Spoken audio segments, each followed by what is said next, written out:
Uno, dos.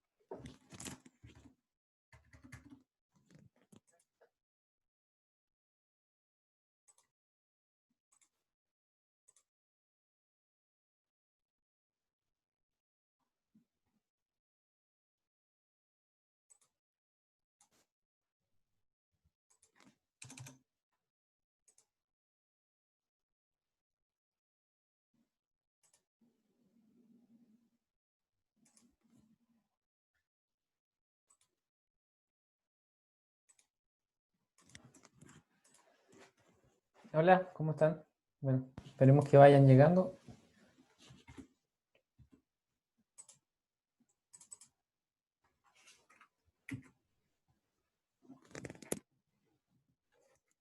Vamos a dar unos 5 minutos y a las 3:05 comenzamos. ¿Ya? La clase va a quedar grabada como siempre y va a ser subida ahora sí va a estar en el link en el Classroom del primero LFE.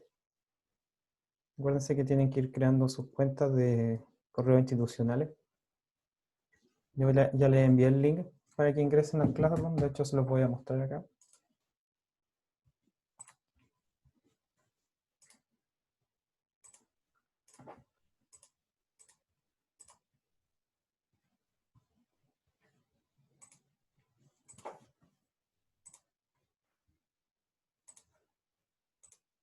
Ya.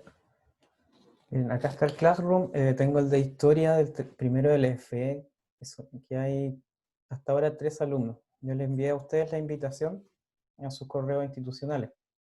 Ya, con esos correos ustedes tienen que ingresar.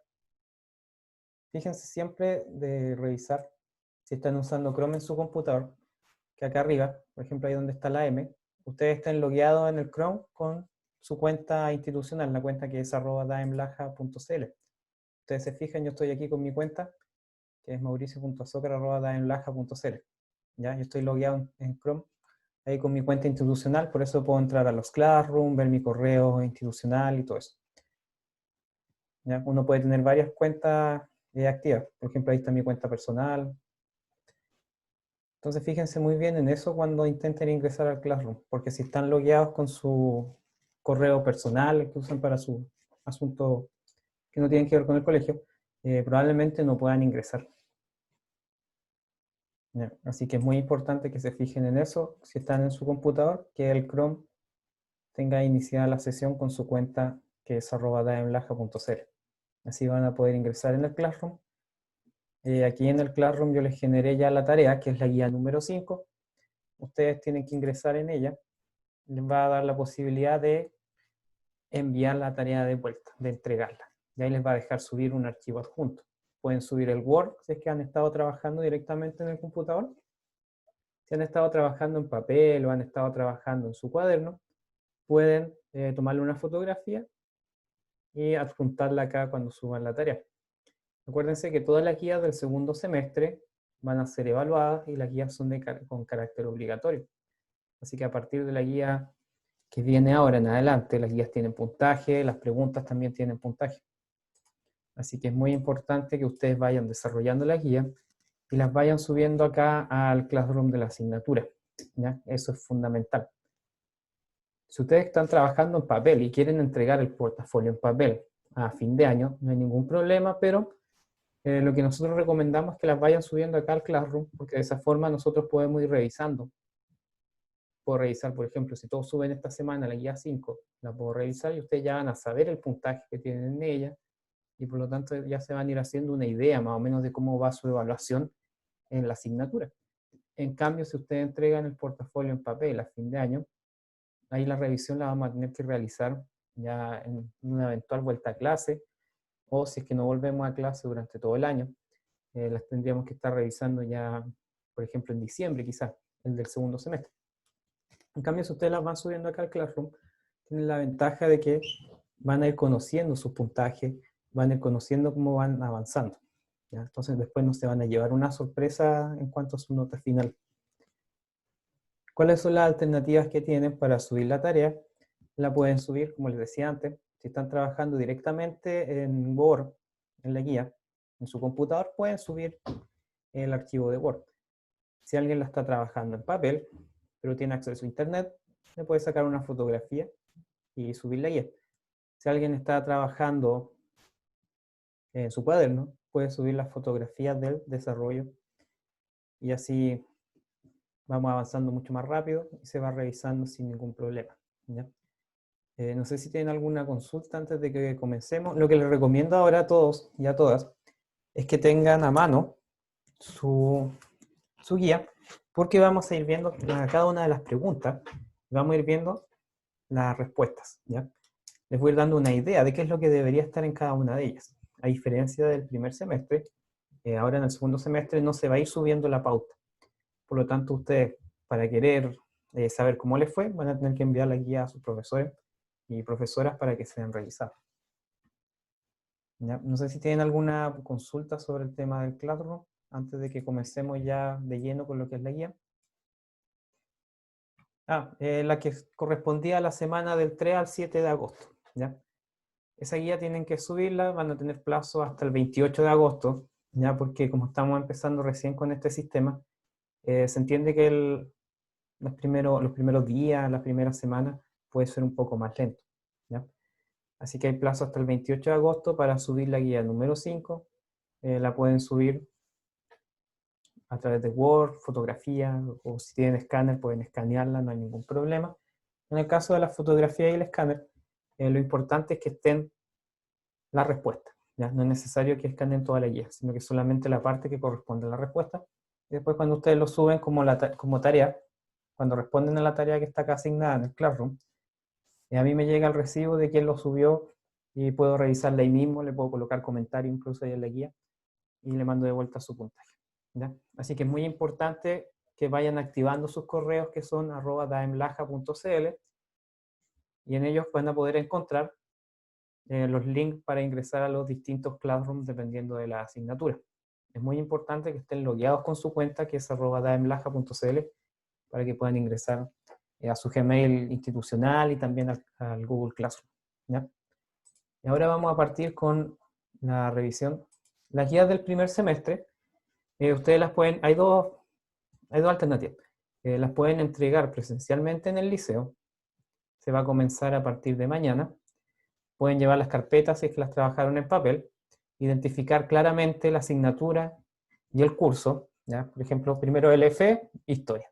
Y ahí están todas las carpetas de historia. Y así con todas las asignaturas. La otra alternativa que tienen, y si es que trabajaron en papel, que le saquen fotografía a la guía, ordenen las fotografías y me las manden en un correo, ¿ya? De esa forma se ahorran tener que llevar la carpeta de la asignatura. La otra alternativa también es, si ustedes trabajaron con su guía del primer semestre, las trabajaron en el computador, júntenlas todas en un correo y me la mandan. Y ahí me escriben en el asunto, guías primer semestre. El plazo para entregar las guías del primer semestre es hasta el 31 de agosto, ¿ya? Hasta fin de mes tienen plazo para la entrega de las guías que corresponden al primer semestre. Hasta el 31 de agosto.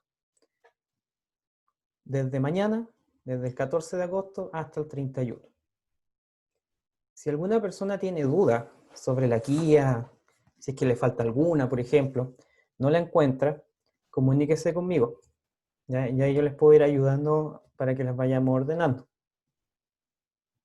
Se pueden comunicar por el correo electrónico, pueden mandar un WhatsApp, preguntar, ¿sabe qué, profe? Tengo una duda, ¿esta guía es la primera o la segunda?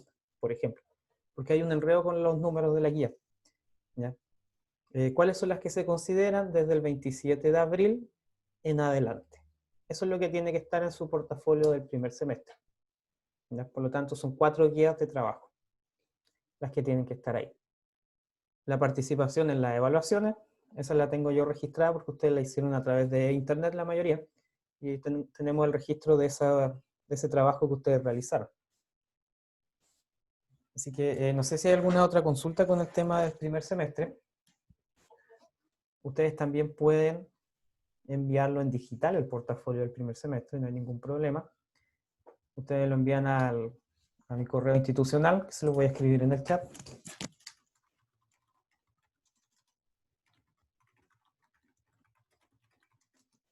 Y en el asunto del correo, coloquen portafolio primer semestre y el curso. ¿Ya? Si es que alguien quiere enviar el portafolio en digital. Si ustedes lo tienen en papel, pero no quieren ir al liceo, por ejemplo, lo que pueden hacer, por lo menos en historia, es que le saquen fotografía al desarrollo de la guía, ¿ya? Y después envían las imágenes de forma ordenada, cosa que se entienda a cuál guía pertenece cada una de las imágenes. Si alguien trabajó en el computador, como les decía antes, envía los archivos, los Word los envía, ya identificados con guía 1, guía 2, y así sucesivamente. En el caso de que ustedes entreguen las carpetas en papel, el plazo, ¿cierto?, es hasta el 31 de agosto, contando el día siguiente, el día 1 de septiembre, en adelante se van a contar 14 días que las guías van a estar en cuarentena, entre comillas cuarentena, porque se entiende que después de 2 semanas cualquier presencia posible de algún virus, en el caso específico del coronavirus actual que nos está afectando, después de 2 semanas en superficie inerte se entiende que ya no tiene un efecto contagioso. Después de esas 2 semanas nosotros vamos a ir a buscar, los profesores vamos a ir a buscar la guía y ahí las vamos a comenzar a revisar. Esos portafolios van a ser devueltos a ustedes eventualmente. Esto quiere decir que, por ejemplo, ya ustedes lo entregaron el 30 de agosto, después nosotros fuimos a buscar el 15 de septiembre, los revisamos, ya supongamos que el 5 de octubre ya están listos los portafolios. ¿Cuándo se les van a devolver a ustedes? Se les van a devolver el día que nosotros volvamos a clase. ¿Qué pasa si no volvemos a clase este año, a clases presenciales? El portafolio se les va a devolver el próximo año. O se va a establecer una fecha entre medio. Pero solamente en el caso de que se vuelva a clase se les estaría entregando.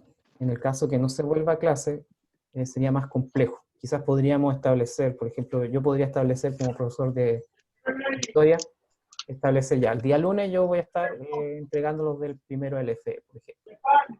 Pero ella va a depender del acuerdo que tenga cada profesor. ¿Ya? Pero por regla general lo que se va a hacer es que no se van a devolver a menos que volvamos presencialmente durante este año. Por lo tanto, si no volviéramos este año, lo más probable es que los portafolios se les devuelva a ustedes el próximo año, salvo excepciones que pueden ocurrir.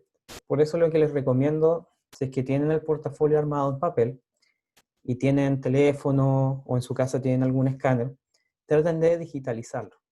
De esa forma ordenan en 4 archivos, que son las 4 guías, y me las pueden enviar por correo. En el caso de las guías de historia no son tan largas, por lo tanto quizás no sería tan complejo como en otras asignaturas. Así que dejo abierta esa posibilidad. Pueden entregar en papel o pueden entregar de forma digital. ¿Qué pasa si ustedes trabajaron en el cuaderno? Ahí lo que les recomendaría sería que pusieran, por ejemplo, ya la hoja donde está el desarrollo de la guía 1, que arriba pusieran guía número 1, el nombre de ustedes, su curso, y le toman fotografía. Y así lo envían y se ahorran tener que ir a dejar el cuaderno, que después puede que no se les devuelva durante este año, o puede que se devuelva pero en un par de meses más y puede que ustedes lo estén utilizando. Así que esas son las recomendaciones. En el caso de que alguien tenga alguna duda sobre el portafolio del primer semestre, como tienen plazo hasta el 31 de agosto, vayan armándolo con calma, vayan viendo que no les falte ningún archivo. Yo les voy a subir en la tarde al Classroom del primero LFE, para que ustedes vayan ingresando a él. Les voy a subir un archivo donde van a estar las portadas de la guía, cosa que ustedes puedan identificar cuál es la primera, cuál es la segunda, cuál es la tercera y cuál es la cuarta. ¿Ya?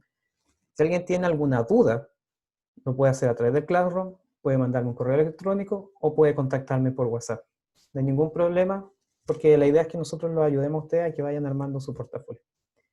No sé si hay alguna consulta sobre el tema de los portafolios, antes de que comencemos ya con la revisión de la guía.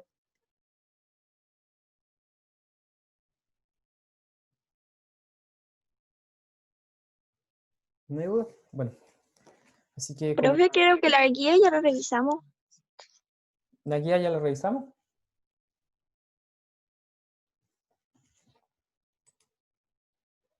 Pero capaz no estuvieron todos, por eso. La semana pasada. La semana pasada Creo, no estoy segura. La semana pasada nosotros estuvimos viendo los contenidos que estaban presentes en No, el... sí, tienes razón. Sí. Sí. Tienes No, razón. tú estás confundiendo con el tema de la retroalimentación de la prueba. Capaz, sí. Que ahí fue donde llegaron muy pocos. Y las personas que llegaron fueron personas que tenían un 100%. No se olviden que esas instancias de retroalimentación ahora van a ser mucho más importantes por el tema de que sus evaluaciones que ustedes hagan online también van a incidir en la nota final que ustedes tienen. Entonces es importante que vayan viendo en qué se equivocaron y que hagan una corrección después de la prueba. Porque si ustedes hacen una corrección, esto puede influir finalmente en, si es que no le fue muy bien, en aumentar el puntaje de ellos. Así que lo que les recomiendo ahora es que tengan a mano su guía, porque vamos a ir revisando pregunta a pregunta, ¿ya? Acuérdense que al hacer esto una revisión, lo que nosotros vamos a ver acá son como las ideas claves que deberían estar en su respuesta. Si no es 100% igual, no importa. Mientras esté la idea central contenida en la respuesta que ustedes hicieron, está bien, ¿ya? La clase está siendo grabada en caso de que alguien después quiera ir revisando y va a quedar el link ahí en el Classroom del primero LF. Ya no se olviden de ingresar con sus correos institucionales. Así que vamos a ver la revisión de la guía número 5. La primera pregunta nos habla de las semejanzas y diferencias que se pueden establecer entre la inmigración que auspició el Estado chileno y la migración espontánea.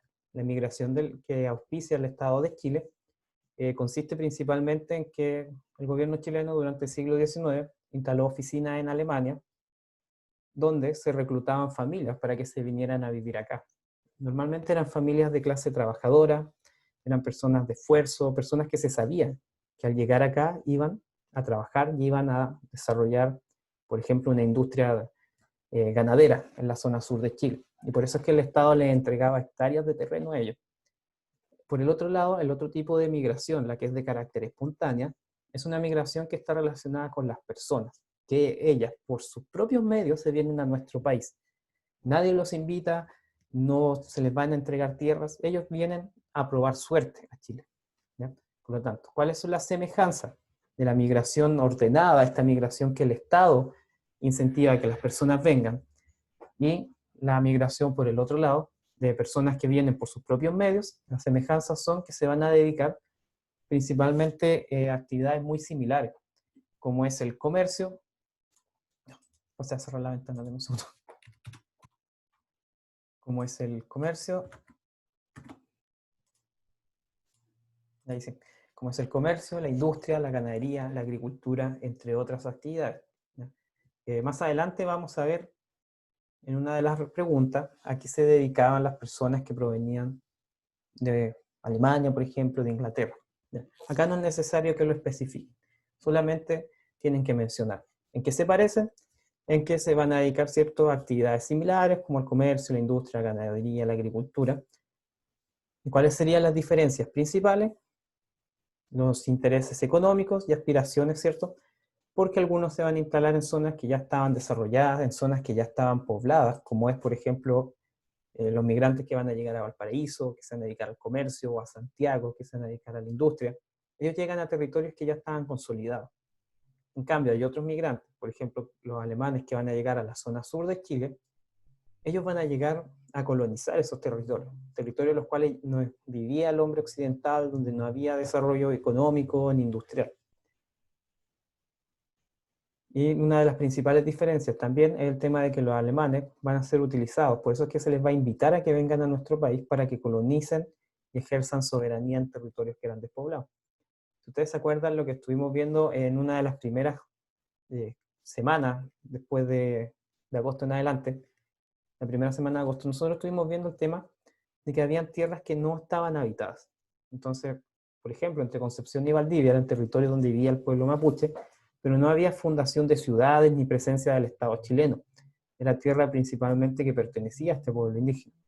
Por lo tanto, para el Estado chileno va a ser una gran necesidad que lleguen a vivir personas ahí occidentales, personas que desarrollen la economía de estas tierras, ¿ya? Así que esas son las principales semejanzas y diferencias que ustedes deberían tener en la respuesta que van a realizar.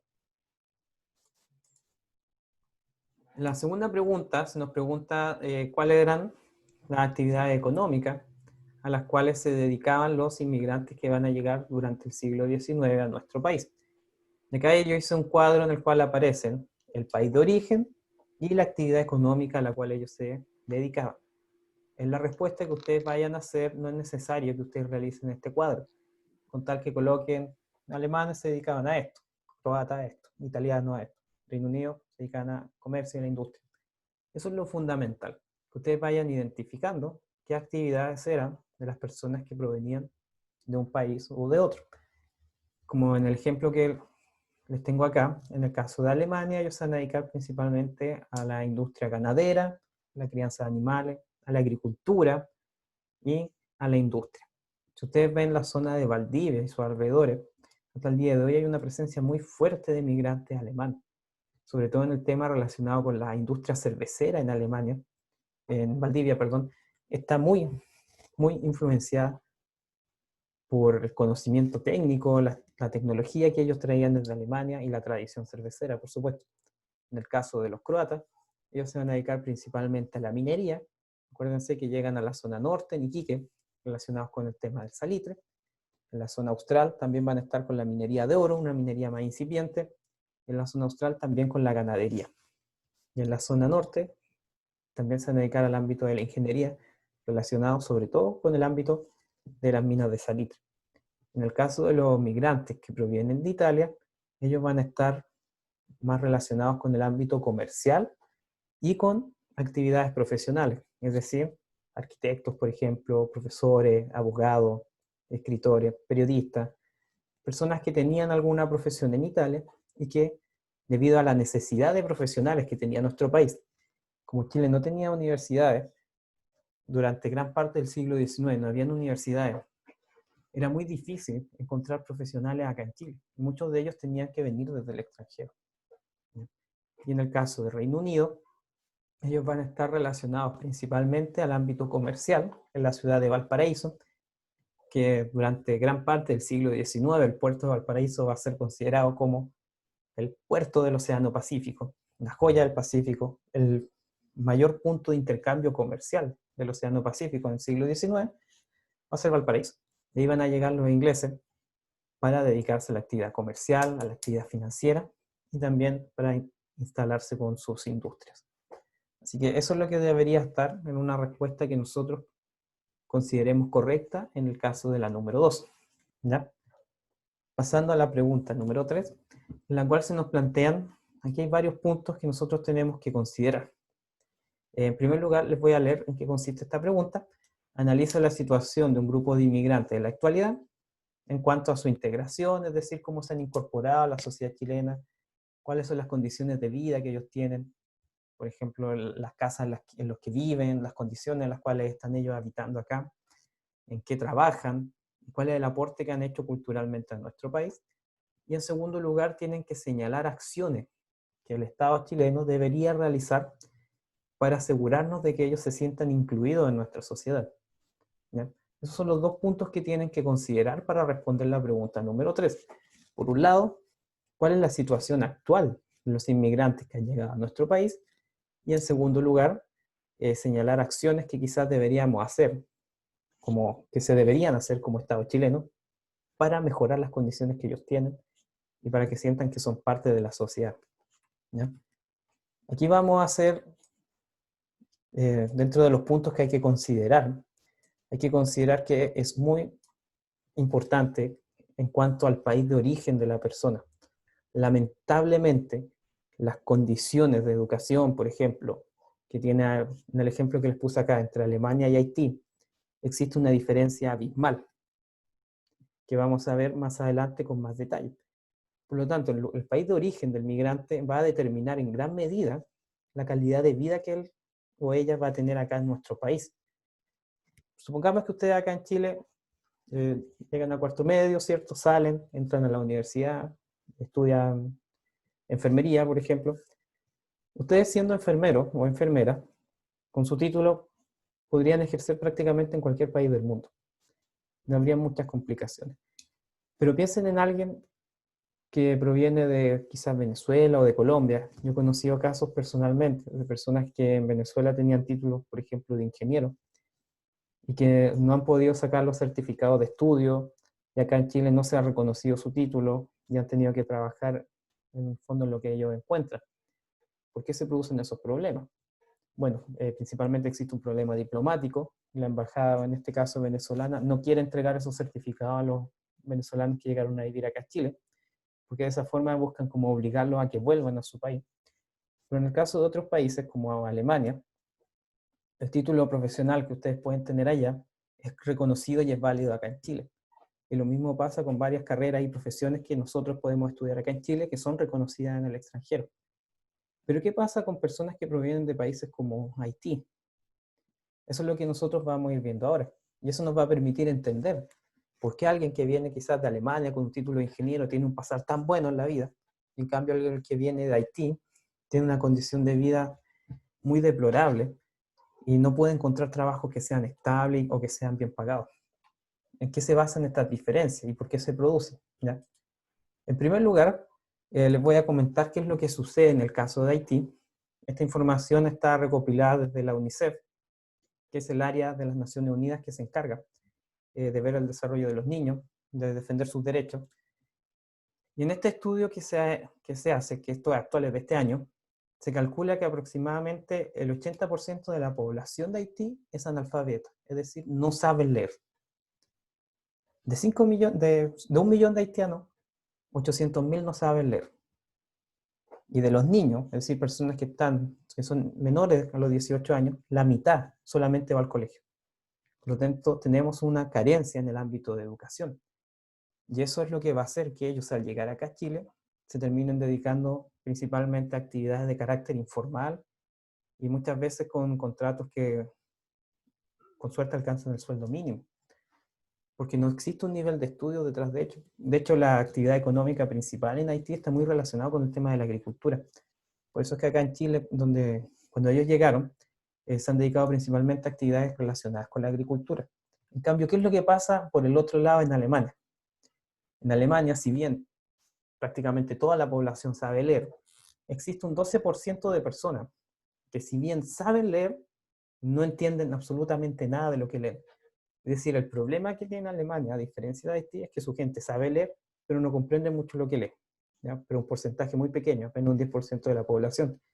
La mayoría de las personas en Alemania, por ejemplo, tiene estudios técnicos o estudios universitarios, cosa que no sucede, por ejemplo, en Haití. Y por eso es que cuando los migrantes llegan acá, se produce esa diferenciación. ¿Ya?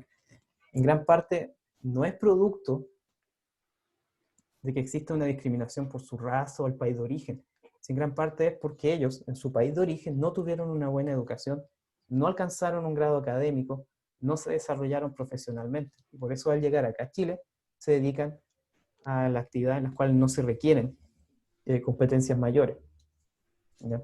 Por eso se produce esta diferencia. Y lo que ustedes tienen que considerar en la actividad, en este punto, es que tienen que plantear una posible eh, acción o forma de actuar que debería tener el Estado para tratar de incluir a estas personas. Es decir, que en nuestro país, independiente del país de origen de quien sea el que llegue a vivir acá, sienta que tiene las mismas oportunidades que cualquier otra persona. Eso es lo que ustedes tienen que considerar en este aspecto, en el de la pregunta número 3, y céntrense en estas diferencias que estábamos conversando acá. Que si alguien que proviene de un país latinoamericano probablemente va a tener una situación laboral acá en Chile que no es muy favorable. En cambio, alguien que provenga de un país más desarrollado como Europa o Estados Unidos, probablemente su situación de vida va a ser mucho mejor acá, ya que va a tener un título profesional, va a tener una actividad más especializada en la cual se va a poder dedicar y que va a tener una mejor remuneración. ¿Ya? Ahora pasamos a la siguiente actividad, que es donde aparecen estos testimonios que tienen que comparar de la fuente número 1 y la fuente número 2, y ustedes tienen que escribirle una carta al director. ¿Ya? Esto del lenguaje puede que ya lo hayan trabajado. tema de la carta al director se los voy a explicar en qué consiste mediante un ejemplo, ¿ya? ¿Qué es lo que tienen que considerar? Vean lo que pasa en la fuente número 1, que es esta fuente que nos hablaba de la cacería de los Selknam, y la fuente número 2, que es esta persona que nos cuenta cómo ve que su pueblo, sus tradiciones, la historia de su pueblo, se va perdiendo a raíz de esta persecución que están sufriendo, ¿ya? Y ustedes tienen que centrar su carta al director pensando en cómo podríamos mejorar las condiciones de vida de estos pueblos originarios actualmente, o qué podríamos hacer para que no se pierda la cultura de ellos. Así que en esa actividad ustedes tienen que dar su opinión, y acuérdense que no hay opiniones que estén malas, sino que son argumentos los que normalmente son los que están mal construidos. Así que les voy a mostrar un ejemplo. Esto corresponde a un recorte del diario de Concepción, de la sección de carta al director, ¿ya? Esto es del día de hoy. Si ustedes se fijan, acá hay dos cartas al director. Una nos está hablando del retiro del 10%, y la otra está hablando del desconfinamiento. Estas opiniones que están acá son personas comunes y corrientes que las escriben. Si ustedes algún día quisieran opinar, por ejemplo, sobre algún aspecto de contingencia nacional, pueden enviar una carta al director. De hecho, aquí aparece en los medios. Puede ser un correo electrónico o puede ser una carta por correo tradicional con un máximo de 1400 caracteres, ¿ya? Y cualquier persona puede escribir. De hecho, yo he escrito algunas cartas que han salido en el Diario El Sur, dando mi opinión sobre algunos temas de educación y algunos otros temas relacionados con la ciudad. Y cada persona está libre de escribir una carta al director. Y ustedes se fijan acá lo que hace Eduardo Jerez. Él habla sobre el tema del 10%, habla sobre los gastos que van a hacer las personas, es decir, él está opinando sobre este retiro del dinero, esto de 10% de la AFP, y los gastos que van a realizar las personas con ese dinero. Cualquiera es libre de opinar en esta carta al director, y ahí, dependiendo la línea editorial que tenga el periódico, se va a publicar o no su carta. Y en esta actividad ustedes tienen que pensar en eso, en que están escribiéndole una carta al director de un diario para que su opinión sea publicada en él. ¿Qué es lo que tienen que considerar para la escritura de esta carta? La fuente número 1 y la fuente número 2. ¿Ya? Si ustedes ven las imágenes que están acá, hay una imagen que la censuré, que es la imagen del lado izquierdo. En la parte en negro que está ahí, aparece un Selknam que acaba de ser casado. Hay muchas fotografías al respecto, hay mucha evidencia de lo que pasó. La fuente número 1 nos habla de esa persecución que ellos están sufriendo, de cómo están siendo casados y cómo una persona escocés se está enriqueciendo con eso, ¿ya? O sea, para él cazar seres humanos fue una forma de enriquecerse. Y en la segunda fuente podemos ver las consecuencias que tiene esa persecución, cómo su pueblo está siendo saqueado, cómo se está destruyendo el territorio, un lugar maravilloso donde ellos habían vivido por miles de años, está empezando a ser intervenido por el hombre occidental. Cuando hablamos de hombre occidental estamos hablando de la humanidad. Se les trata como delincuentes a ellos porque no comprenden esta idea de que exista propiedad privada, no entienden que una oveja tenga un dueño. Para ellos la oveja es parte de la naturaleza y por lo tanto si la ven en un campo ellos la van a ir a cazar. Ellos no entienden que la reja signifique que eso le pertenece a alguien, porque dentro de su cosmovisión, de la forma de ver la realidad, para ellos no existe la propiedad privada. La naturaleza, lo que está en el medio ambiente, lo que está a nuestro alcance, es propiedad de todos. Si yo tengo hambre, puedo ir y cazar una oveja y comérmela, porque es parte de la naturaleza y yo también soy parte de ella. Así que esos son los puntos que tienen que considerar. ¿Cuáles son los elementos principales que deben estar en esta posible carta al director? Sobre los temas que ustedes tienen que conversar en ella. Puede ser sobre el tema de la persecución, cómo van a ser tratados prácticamente como criminales y se les va a arrinconar y se les va a buscar exterminar. También puede ser sobre el tema del genocidio que va a vivir este pueblo. Cuando hablamos de un genocidio, quiere decir que es un exterminio sistemático de una raza en específico o de una etnia. El maltrato que van a sufrir ellos, las torturas, la pérdida de su identidad cultural, la imposición cultural. Cuando hablamos de imposición, a muchos de estos Selknam se les va a obligar a que aprendan a hablar español, se les va a obligar a que se vuelvan católicos, por ejemplo, y de esa forma buscan que dejen de lado su lengua, sus creencias, y en el fondo su identidad, y en el fondo su cultura. hasta el día de hoy existen muy pocas personas que son descendientes de este pueblo, y ni hablar personas que hablan su idioma. Es uno de los principales, uno de los pueblos que más afectados se vio a raíz del proceso de colonización en el siglo XIX. A diferencia del pueblo mapuche, que hasta el día de hoy ha logrado mantener parte de su identidad, de su costumbre, los Selknam fueron arrasados prácticamente. Así que esos son los elementos que tienen que estar en su carta al director, ¿ya? Cualquiera de ellos puede estar ahí, pueden estar todos, ahí está la libertad de ustedes para que escriban su opinión considerando estos elementos, ¿ya? Acuérdense que la opinión de ustedes es libre, pueden hablar sobre quizás las consecuencias que esto tiene hasta el día de hoy, o quizás qué hubiesen hecho ustedes como Estado en el siglo XIX para evitar que sucediera esa cacería de Selknam, y así ir planteando las ideas que a ustedes les da la lectura de estos dos textos. Ya, eso es lo fundamental en este punto, que se centren en estas dos fuentes y que busquen dar su opinión al respecto y plantear quizás cómo deberíamos haber obrado nosotros como Estado chileno, o nosotros como sociedad chilena en el fondo. No sé si tienen alguna consulta sobre lo que hemos visto hasta ahora, principalmente los temas que tratamos hoy día son las ideas centrales que tienen que estar en sus respuestas de la guía. La finalidad de esta clase es que ustedes vayan resolviendo sus dudas, vayan comparando lo que hicieron en la guía, vayan viendo si está bien, si está mal, si hay algo que corregir, quizá algo que agregar, y de ahí puedan enviar su guía. ¿Ya? Así que les recomendaría que aprovechen esta instancia, ya que van a tener las ideas más frescas, las pueden utilizar para ir revisando, para complementar su respuesta, y dentro de lo posible quizá les serviría ir subiendo la guía hoy día o mañana, quizá, ya que tienen un poco más fresco lo que fue el trabajo con las preguntas que están acá. No sé si tienen alguna consulta.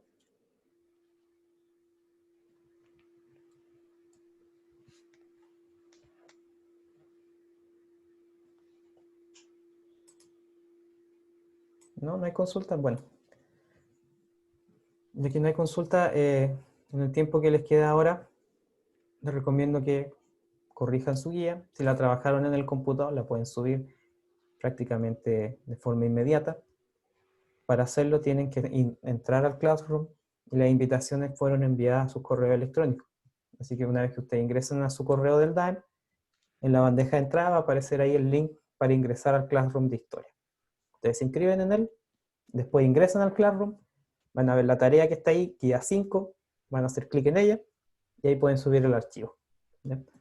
Así que les dejo la invitación a todas y a todos para que vayan trabajando en la guía. Si tienen alguna consulta, si alguien quiere quizás hacer una revisión antes de enviarla, me pueden contactar por WhatsApp.